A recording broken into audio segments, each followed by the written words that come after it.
Hey Phantomaniacs, welcome to the newest unboxing here on the Needless Things YouTube channel. Today we are taking a look at the Masters of the Universe Origins Eternian Palace Guard, the Royal Defender! Exclamation point!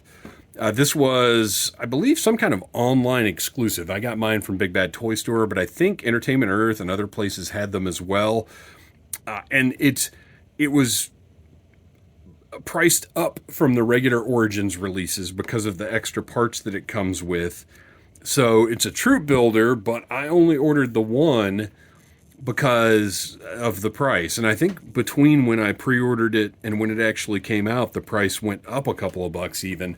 But now that I've got it in hand, I kind of do want another one. I don't know. We'll see. We'll see. We've got gorgeous box art, as always, with this series. And these guys right here, I don't know if these are Skelcons or what the deal is, but glow-in-the-dark skeleton warriors. Mattel, get on this, please. And you can see a couple of different varieties of the Eternian Palace Guards represented here. I would like to see some different skin colors. I think that would be nice. So if they reissue this with some different skin tones, that would be very cool, and I would absolutely buy it. Matter of fact, if they wanted to do a black character, a lighter brown character, an Asian, what would Asian be on Eternia?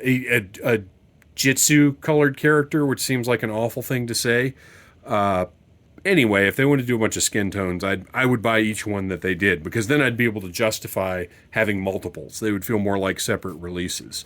Oh, look at this guy coming up out of the ground.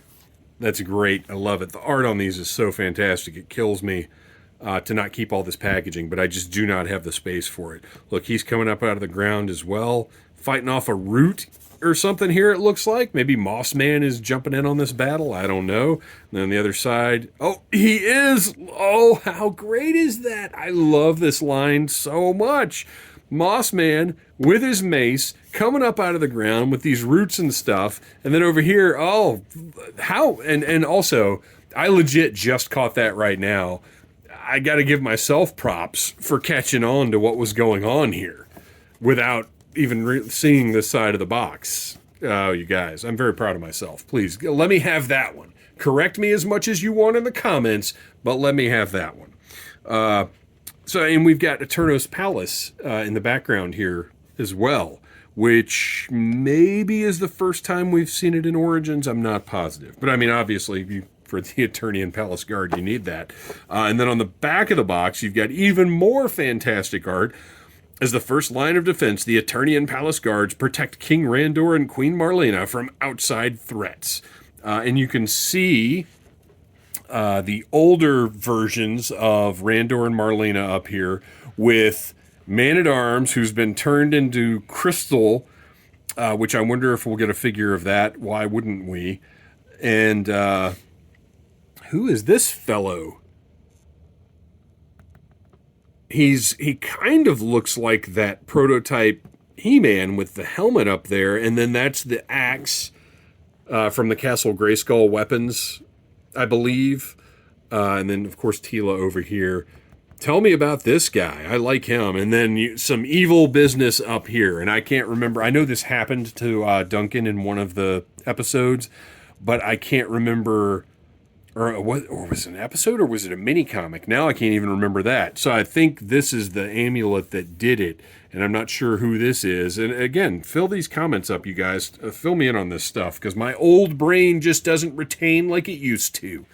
All right.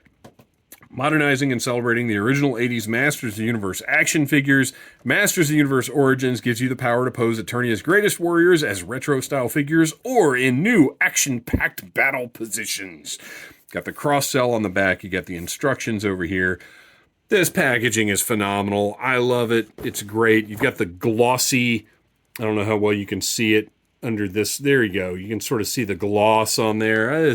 They put so much thought into this. I never imagined that I would be, and don't get me wrong, Masters of the Universe Classics is one of the greatest toy lines of all time.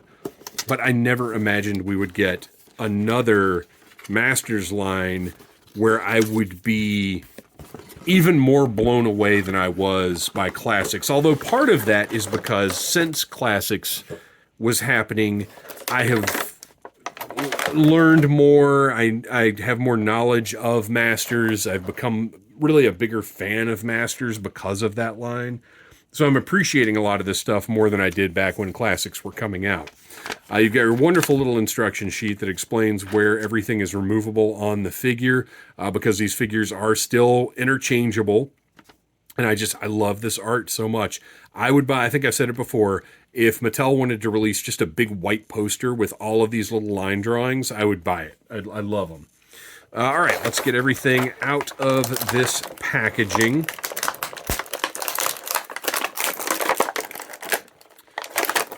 And just with what's in this packaging, I think you've got enough to create a really nice number of different looks with this one figure. Oh, and also something else. Oh, he's got a stupid thing holding him in there.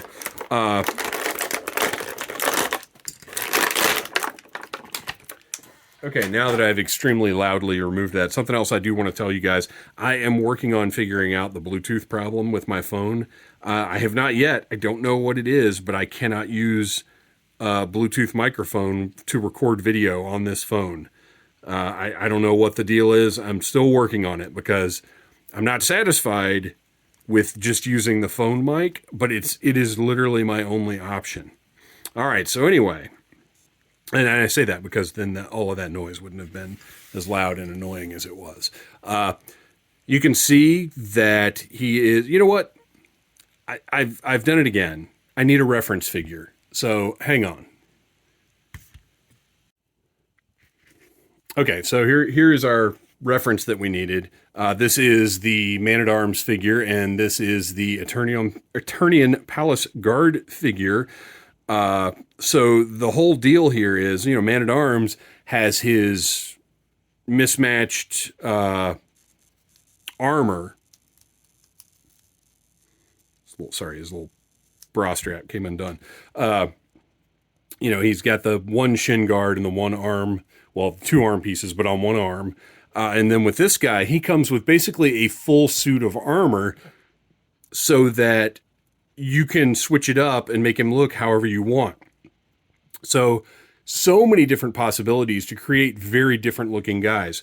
Also worth noting that his wristbands are painted blue, and he's got that red on his belt that Man-at-Arms does not have.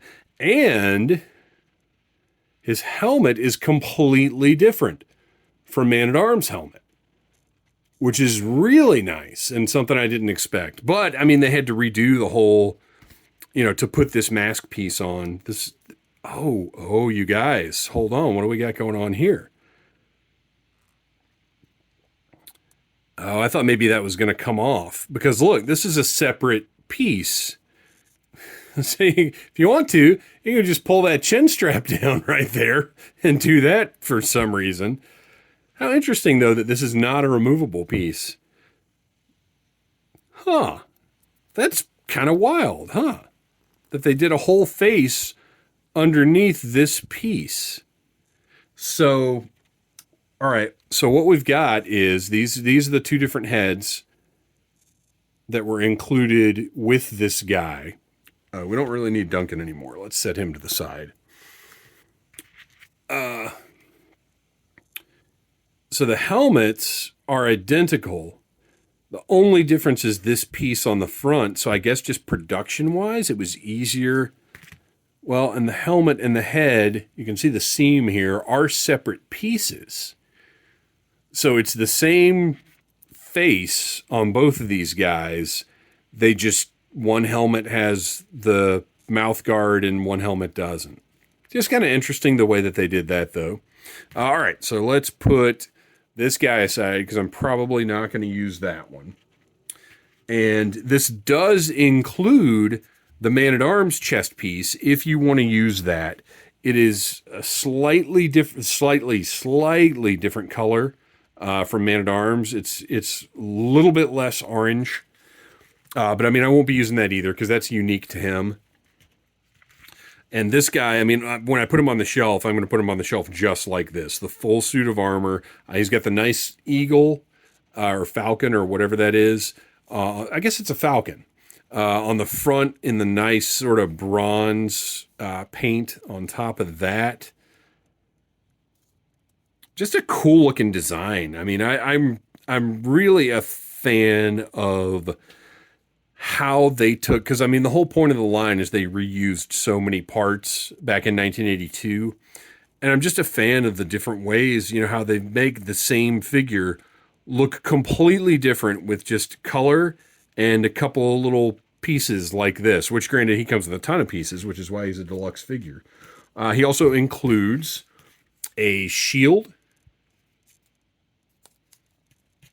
the same mace that came with Man-at-Arms, very slightly different color, and a nice halberd, just cast all in silver. Looks cool. I like it. I'm probably gonna give him the halberd shield combination, just because it's different, completely different from Man-at-Arms. Now, another thing that would be cool is if they wanted to do some female palace guards. I would dig that as well, because it would be very interesting to see a female buck in these colors with this armor. But I don't know. That's not a thing toy-wise, really. I don't know. I'd be interested to see it. So there you go. Cool figure. Like I said, if they want to do some different skin tones, I would definitely be into that. I would buy this figure over again, and all it would take is just a different color head, and that would be great.